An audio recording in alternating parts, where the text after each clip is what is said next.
if you're going to flip cards on the auction house in Madden 26 Ultimate Team, what group of players gets you the most return on your time spent? That's the exact question that I've been wondering, and today we tested it. So what I did was I spent about 10 or 15 minutes each on 80 to 81 overall players, 82 to 83s, and 84 to 85s. And what I did was we calculated using the time spent per group and then the actual return on investment per group. We know that answer. So as you can see, in like the 30 or so minutes that this experiment lasted, we bought 22 different players. We spent 318,000 coins.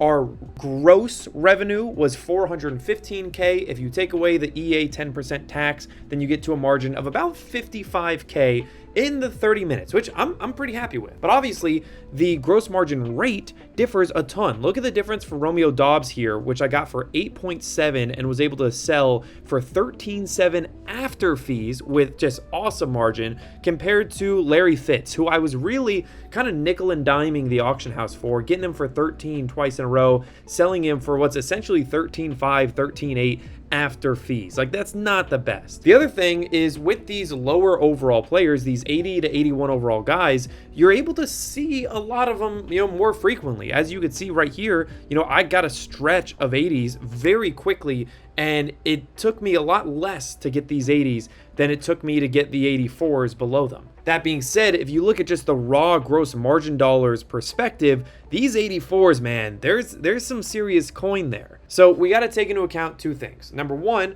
what's the actual return? And the number two part is what is the time spent? So here is our returns broken down by player type. Here we can see that we made 8.7K on the 80 to 81. We made 16K on 82 to 83, and we made a whopping 31K on the 84 to 85 market, which is insane. That being said, this is how much time we spent over here on the top right. We spent a little over 7 minutes on the 80s, we spent about 12 minutes on the 82s, and we spent 11 minutes on the 84s. So if you do the math, you come over here and your answer is the 84 to 85 overall players seem to be a much smarter use of your time. Now I will say, if you look, we spent 200K coins to purchase those players to make 30K. Those margins are tight, and that means you have to have 200K coins in the bank to work with just to make 30. The other part that I'm leaving out that I need to show you is I have a note over here.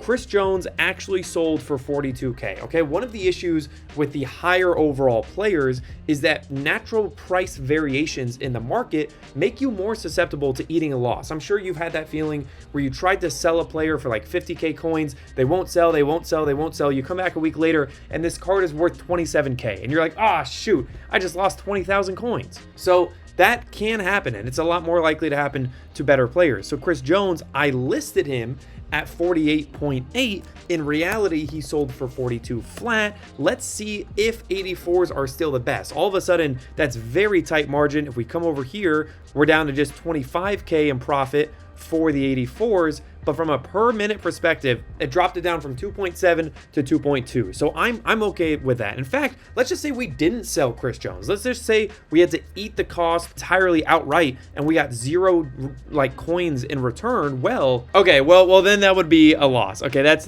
bad. Never mind. Let's not say that. Let's instead say that we had to sell him for like 30K, right? Like, oh man, that's a 1/3 drop in the value of the card. Is it still worth it? Yeah. I mean, it's about as good as these other two areas. So I would argue the fact that we listed him for like 48 and then we sold him for 42 because I forgot about him, I'm not too concerned about that. For me right now, what it looks like is I'm buying 84 to 85s. I'm probably going to stick in that area. The only thing that I will point out, and this is more of a question for y'all than a tip for me, is I've only been able to have success with this on the weekends nowadays. It feels like there's just not enough opportunity during the week to flip stuff profitably on the auction house. If you're a seasoned Ultimate Team player and you have a perspective there, would love to hear it. Otherwise, this was a fun little experiment. It did change my mind. I thought the 80s to 81s were always going to be the best return on time spent. I'm not going to be hanging out there anymore. For now, I'll hang out to wherever cards are being bought and sold for like 20 to 50K. And if you buy 7 or 8 of them, you can make a nice little profit. I appreciate you guys for watching. If you want to use more data and economics principles to get the best Ultimate Team possible without giving EA your actual money, this is the channel for you. Hopefully I see you then. Peace out.